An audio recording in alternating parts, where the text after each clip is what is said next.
comment lancer le plus gros projet de sa vie. Ce que je vais vous partager dans cette vidéo, une réflexion que j'ai eue et j'ai eu une discussion avec un entrepreneur qui se reconnaîtra. Bon, vous voyez le décor, il y a des tags partout. Je suis en Bulgarie.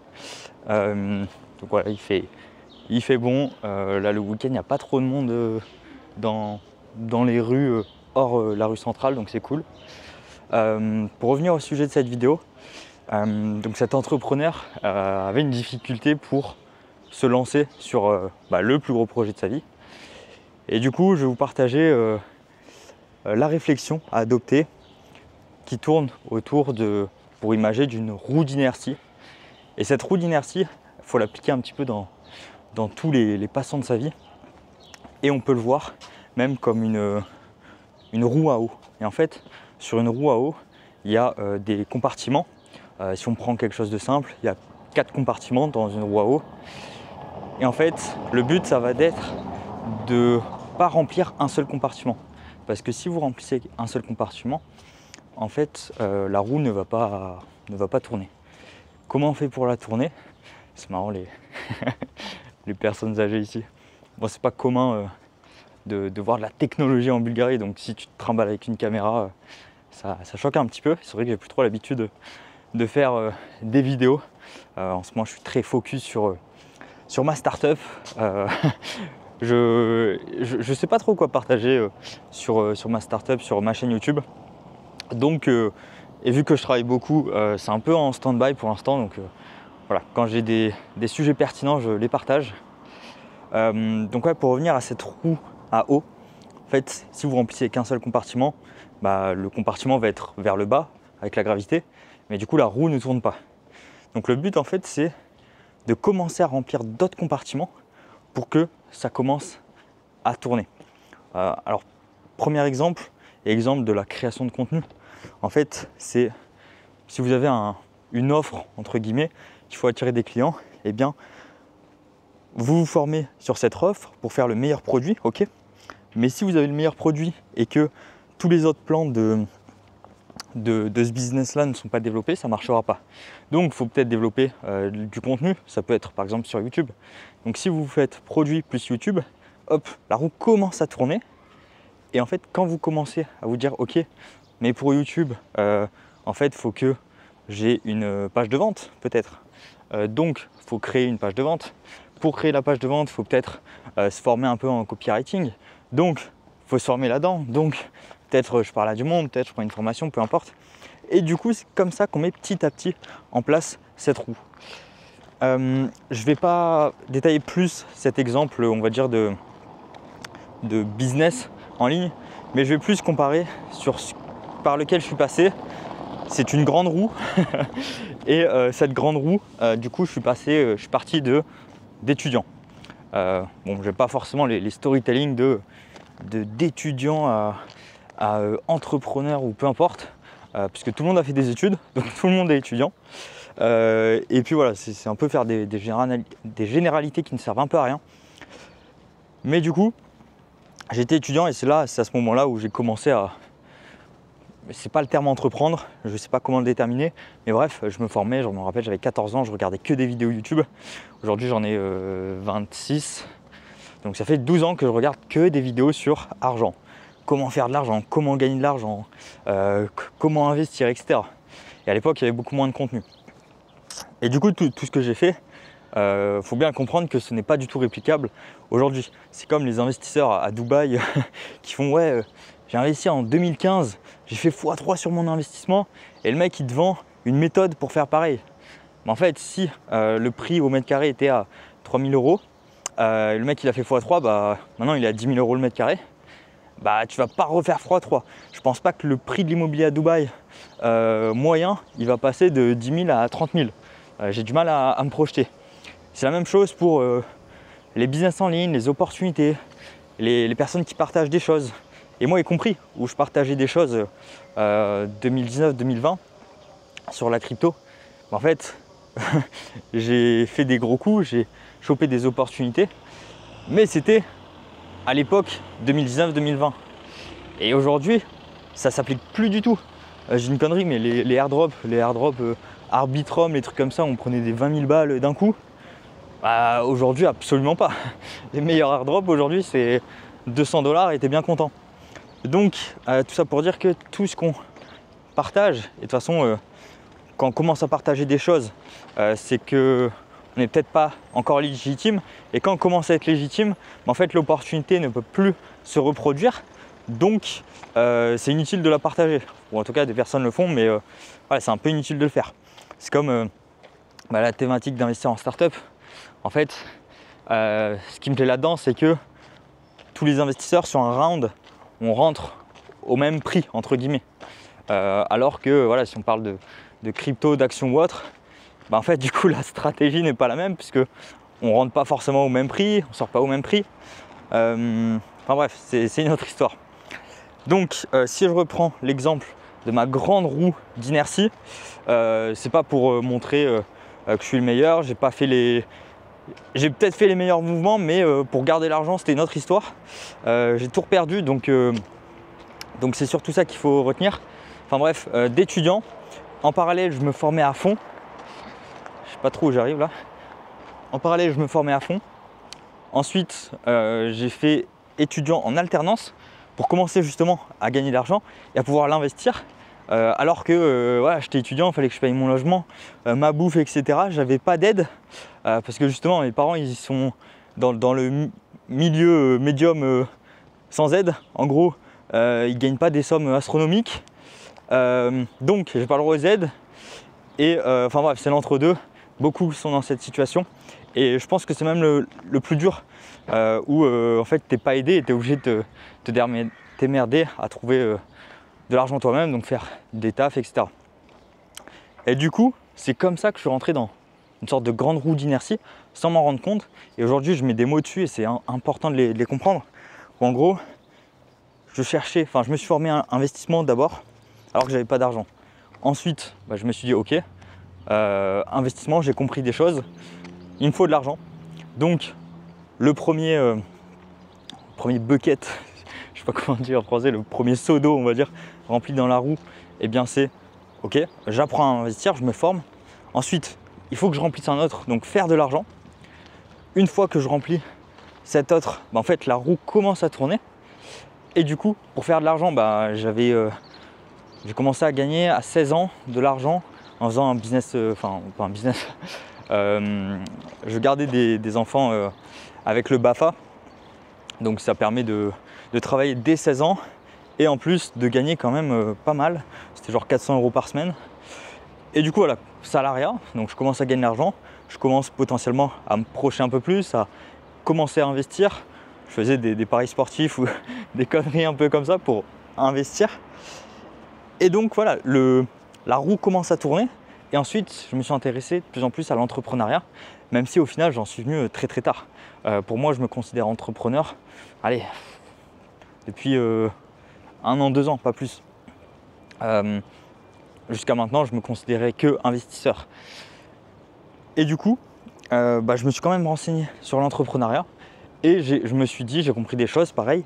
Et en fait, moi, le postulat de base, c'était, ok, si je crée du contenu, je suis peut-être pas le meilleur, mais par contre, si je suis récurrent et périn, eh bien, en fait, je deviendrai un expert sur les prochaines années.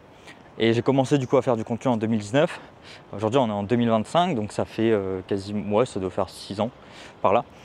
Et en fait, en effet, quand j'ai commencé à en faire, je comprenais rien.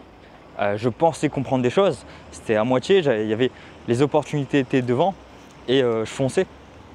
Mais aujourd'hui, où je comprends beaucoup plus, et en plus, petit tips, en fait, quand vous commencez à enseigner, à partager des choses, c'est beaucoup plus facile d'apprendre parce qu'il faut savoir synthétiser et un peu structurer vos idées. Donc c'est beaucoup plus simple.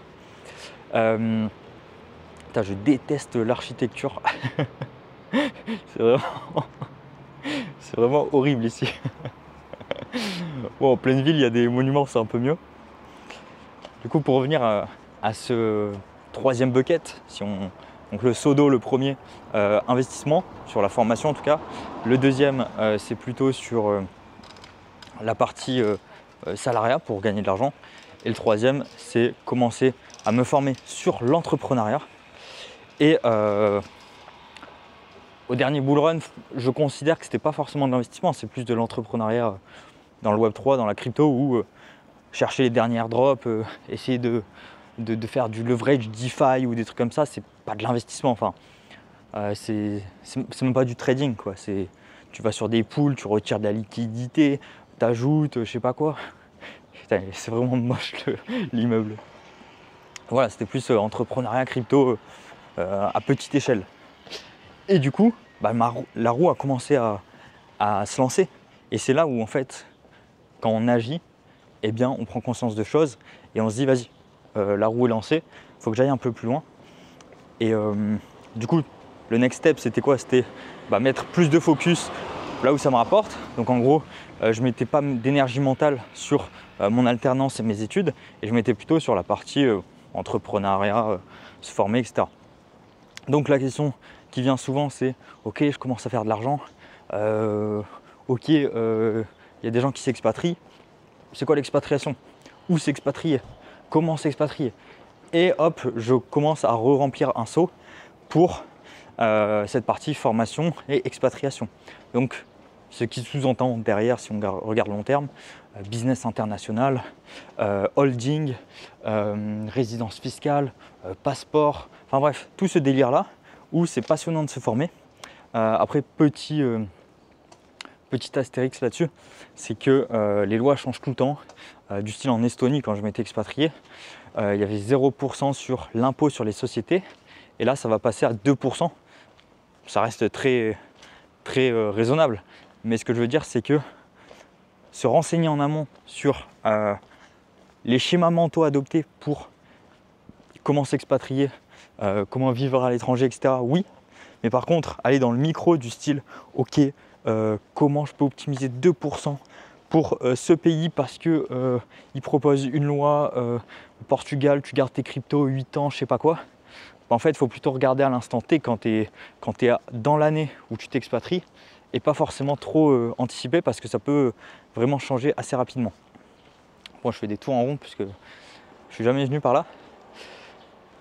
Donc voilà, une fois que j'ai mis en place encore un autre seau, je le remplis avec ces notions d'expatriation, résidence fiscale, etc. Et c'est uniquement quand je suis arrivé en Estonie que là j'ai rencontré du monde. Donc pareil, on pourrait appeler ça un autre saut, où c'était le saut network, réseautage. Et en fait, c'est en rencontrant ces personnes que je me suis dit putain, mais les mecs, ouais, c'est des entrepreneurs. Et moi en fait, je connais rien de tout ça. Il y a un mec, il me parle de copywriting, un mec il a une agence YouTube, un mec il a un fonds d'investissement. Et moi je comprenais rien de tout ça, parce que je m'expatrie, parce que j'ai fait des plus-values, et puis voilà. Mais j'avais l'impression d'arriver dans un nouveau monde, en mode ah ouais, ok, je pense, enfin, pour moi je savais que ça existait les entrepreneurs, mais les conscientiser et te dire ok, comment ça marche, là c'était différent. Et puisque surtout j'avais une certaine proximité et je pouvais leur demander plein de choses. Et du coup, j'ai commencé à me former sur la partie plus entrepreneuriat, où en gros, putain, j'ai une chaîne YouTube, est-ce que je peux la monétiser? Tiens, j'ai des personnes qui savent faire ça, est-ce que on peut faire un truc ensemble? Tiens, d'ailleurs, l'écriture de mon livre, j'ai vendu plus de 1000 exemplaires. Aujourd'hui, j'en parle très peu, hein, c'est juste dire un side business, même pas que je regarde pas. Et il y a des clochards qui crient, c'est la Bulgarie. Bon, je vais aller de l'autre côté. Je veux pas être distrait. Et du coup, ouais, je commence à me former sur l'entrepreneuriat parce qu'ils sont accessibles. Et je rencontre un mec et il me dit ouais, moi mon business, voilà, c'est d'aider les entrepreneurs à être plus légitimes en écrivant un livre. Je fais ah ouais, mais dinguerie. Bon, en même temps, on était en bear market, j'avais rien d'autre à faire. Et du coup, je fais vas-y, let's go. Et donc voilà, je me suis fait accompagner et j'ai écrit mon livre. Et aujourd'hui, voilà, c'est ça. Franchement, tous les achievements, donc tous les choses que vous accomplissez, franchement, vous les banalisez. Moi, l'écriture de mon livre, ça m'a pris 8 mois presque, un peu plus, avec tout le reste. Et une fois que c'était fait, j'ai publié. fierté, des ventes, fierté, ça m'a apporté beaucoup de choses. Aujourd'hui en fait, je l'oublie en fait que j'ai écrit un livre, alors que ça reste une grosse fierté. Mais on banalise vraiment beaucoup de choses et de toute façon le cerveau ne peut pas tout retenir. Donc c'est pour ça que une fois qu'on accomplit quelque chose, on le fête. On fait, putain j'ai du mal à parler en français, enfin bref vous avez compris, on fait la fête. Et ensuite on passe à autre chose, on passe au next step. Donc voilà, c'est comme ça que j'ai écrit mon livre au final. Donc pareil, ça fait encore un autre saut à remplir. Je vais arrêter avec mon exemple pour revenir un petit peu sur comment d'autres personnes pourraient l'appliquer. Alors ma communauté, je pense qu'aujourd'hui c'est encore quand même pas mal de personnes qui me suivent depuis le début, qui me suivent où on s'est déjà vu en vrai puisque j'ai fait pas mal d'événements. Donc plutôt catégorie, je dirais peut-être moitié entrepreneur, moitié salarié. Et le salariat justement, il y a beaucoup de choses à faire parce que en fait vous n'avez pas d'énergie mentale bloquée, sauf si éventuellement vous êtes cadre ou des grosses responsabilités. Mais du coup, vous avez votre job, vous faites vos 35 heures, peu importe. Et une fois que c'est fait, en fait, vous laissez toutes les charges mentales au travail et quand vous rentrez chez vous, c'est là où il faut charbonner. C'est là où vous pouvez vous former, c'est là où vous pouvez remplir d'autres sauts. Et du coup, commencer à lancer un premier saut, ça peut être juste se former sur l'investissement, comprendre au moins les différentes classes d'actifs, comprendre pourquoi il y a des gens ils nous disent ouais il faut investir en immobilier, d'autres ils nous disent n'achetez pas votre RP, d'autres ils disent achetez votre RP, faites de la plus-value, faites du marchand de biens, non du locatif, enfin bref, il y a tous ces trucs à comprendre. Moi je vais vous dire ouais il faut investir en start-up. En fait déjà ça dépend du timing, ça dépend des opportunités, ça dépend de ce que le mec a à vous vendre, mais surtout ça dépend de votre profil d'investisseur et comment vous voyez évoluer là-dessus. Et pour tout ça, en fait il faut se former, il faut avoir un œil en dézoomant sur tout ce qui peut exister. Et c'est pour ça qu'il faut se former un petit peu sur tout d'abord pour checker tout ce qui existe. Donc que ça soit immobilier, que ça soit bourse, que ça soit start-up, que ce soit private equity, que ce soit dette, que ce soit des obligations. En fait, une fois que vous prenez conscience de tout ce qui existe, ça vous débloque des nouveaux sauts. C'est en mode, ok, j'ai mon saut d'investissement, je le remplis. Tiens, en fait, il y a des petits sauts en dessous qui existent avec l'immobilier, immobilier locatif, achat-revente, promotion immobilière, etc. Et en fait, tout ça, il ne faut pas le voir inaccessible.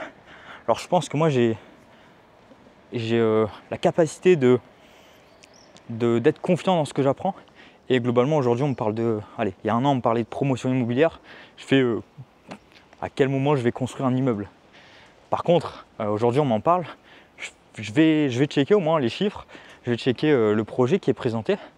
Et le but, c'est de développer son sens critique sur chaque classe d'actifs, chaque méthode d'investissement, comprendre comment telle ou telle personne raisonne et pourquoi telle personne choisit de faire de la promotion immobilière. Je prends l'exemple d'un projet, c'était rentabilité genre 30%. Ok, intéressant sur le papier. Par contre, sans galère, ça allait prendre minimum 3 ans. S'il y a des galères, 4-5 ans avec les autorisations, etc. Donc au final, faire 30% sur... c'était un projet de promotion clé en main, donc c'est normal que les marges n'étaient pas incroyables non plus. Mais voilà, 30% en 3 ans, mais il y aura des emmerdes. Donc en 4 ans, plus il faut que je me forme, plus il faut que je check bien le marché, tout. Au final, tout ça pour faire 30% sur 4 ans, donc ça aurait fait même pas 8% par an, avec toutes les emmerdes, parce que c'est du physique, c'est pas du digital. Donc au final, c'est pas hyper intéressant. Par contre, j'ai appris énormément en étudiant ce projet. Et du coup, je vous invite fortement à essayer de remplir un maximum de sauts en mode, ok, je me forme sur l'investissement immobilier. Et au lieu de foncer dans le tas, parce qu'il y a un gourou qui dit, ouais, c'est pas péjoratif, hein, puisque moi je prône, on va dire ce que je fais aussi, ce qui me réussit. Mais au lieu de dire, ok, lui il fait de l'immobilier marchand de biens, en fait, prenez du recul et regardez toutes les stratégies qui existent et développez votre sens critique. Et c'est seulement comme ça que, en développant son sens critique, on peut mettre les bons sauts sur la roue. Et ensuite, une fois qu'on choisit une direction, en fait, ça va nous ouvrir pas mal de portes. Enfin, ça va nous pousser, on va dire, à ouvrir les portes. Donc si vous choisissez, pour continuer sur l'immobilier, tiens, je veux faire de l'achat-revente, ok, achat-revente, fiscalité, taxes, pareil, sens critique. Pourquoi achat-revente en France? Parce que vous êtes français. Est-ce que c'est un élément déterminant pour vous dire je vais faire de l'achat-revente en France parce que j'ai un passeport français, parce que je suis né dans une famille qui était française? Est-ce que c'est un élément déterminant à 100% pour ne pas vous laisser d'autres choix? Je pense pas. Donc il faut prendre du recul et toujours avoir l'esprit critique là-dessus. Et une fois que vous avez commencé à mettre en place du style tiens, je vais faire aller en France, peu importe, le crédit, ok. Est-ce que le crédit, il n'y a pas d'autres possibilités de financement? Donc tac, pareil, on reprend les sauts, on remplit d'autres sauts en mode ok, comment marche le financement? Est-ce que je fais un crédit ou est-ce que je regarde d'autres types?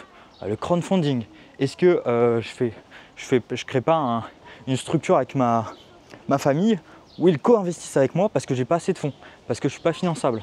Au lieu de se dire tiens, ma capacité d'endettement est à 200 000 balles et je peux pas aller plus haut. Donc c'est toujours esprit critique. Et en fait, plus vous avancez et plus vous allez avoir de sauts qu'il va falloir remplir. Mais une fois que vous êtes lancé sur un gros projet, en fait, vous êtes un peu dans l'obligation parce que vous faites quelque chose, il y a une autre porte qui s'ouvre, il y a un autre problème à résoudre, et du coup, ça vous pousse à vous former énormément là-dessus. Pour conclure un petit peu sur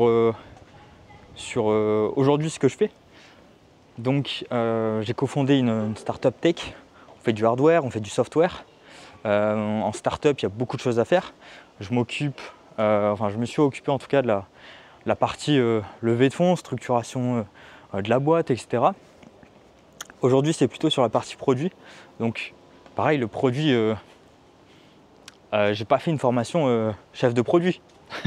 En fait, c'est en fonction des besoins, on s'adapte. Donc, sur le produit, il y a la team designer, la team marketing, la team dev, la team, je ne sais même pas comment appeler ça, mais pour le client final. En fait, toutes ces corps de compétences, il faut les articuler. Et c'est un peu le rôle du chef de produit. Mais au début, entre guillemets, on n'était pas nombreux. Donc au final, tiens, on va faire une maquette pour l'application, ok. Au final, la maquette, tiens, il nous faut un designer. Tiens, il nous faut un développeur front-end. Ah mais merde, il ne parle pas le même langage, le champ lexical. Le dev très tech et le designer plus smooth. Du coup, comment on fait pour les articuler? En fait, il faut que je me place au milieu, il faut que je fasse la traduction. Et du coup, il y a plein de corps de métier autour de moi et j'ai dû développer des compétences pour savoir tous leur parler. Donc, connaître les bases, comment marche le front-end, comment marche une maquette de site, comment marche le back-end, tu connectes ton wallet, enfin tous ces trucs-là où en fait je suis poussé constamment parce que j'ai des problématiques, donc je dois remplir des nouveaux sauts et c'est comme ça qu'en fait on est lancé et aujourd'hui j'ai même pas besoin de regarder mon agenda pour savoir ce que j'ai à faire. Je me lève le matin et j'ai 3-4 messages, je fais ah ok merde il y a ce problème, ok il y a lui, ok il y a lui, ok je me forme un peu et puis je vais savoir comment le résoudre. Donc c'est vraiment comme ça qu'on peut lancer des projets ambitieux, c'est en lançant une roue d'inertie, en remplissant des sauts, en découvrant des problématiques et en les résolvant petit à petit. Et surtout ne pas se mettre de barrière mentale en se disant tiens, je sais pas, voilà, l'achat-revente immobilier c'est impossible, la promotion immobilière c'est pas possible. Je vous garantis, formez-vous pendant plusieurs semaines. Si on compte des heures, formez-vous 50, 100, 200 heures sur un sujet. Je vous garantis que vous allez bien comprendre comment ça fonctionne. C'est pareil, le marché immobilier, vous prenez n'importe quelle ville ou un autre pays, une autre ville dans un autre pays que vous ne comprenez rien. En fait, si vous creusez tous les jours, pendant même 30 minutes par jour, vous n'allez rien comprendre, le nom des villes, tiens c'est écrit en cyrillique, je ne sais même pas comment ça se lit. En fait, à force de se mettre dedans, le cerveau humain s'adapte. Et c'est comme ça qu'on peut vraiment construire des gros projets sans se mettre de limites et en continuant de se former. Donc voilà, petite vidéo un peu longue. Dites-moi si vous avez des questions, s'il y a des trucs pas trop clairs. En tout cas, c'est un peu pour partager comment on arrive à tenir la cadence avec un projet très ambitieux comme on a sur cette startup. Mais ça s'applique un peu partout. Et il y a des roues, dans des grandes roues qu'il faut constamment alimenter. Mais en tout cas, c'est l'action. Si vous ne passez pas à l'action et vous faites rien, c'est compliqué. C'est très compliqué. J'ai beaucoup d'exemples d'amis malheureusement. Enfin malheureusement, chacun sa vie. Mais les mecs, ils se forment depuis des années. Que ce soit sur l'immobilier, alors la bourse un peu moins parce que c'est plus accessible, c'est plus simple. Lancer un business. En fait, tant qu'il ne passe pas à l'action, il n'y aura jamais rien. Et c'est ça le plus dur, c'est le premier pas. Et une fois que ce premier pas est fait, en fait tout le reste continue et tout le reste suit. Pour reprendre du coup l'image de cette roue.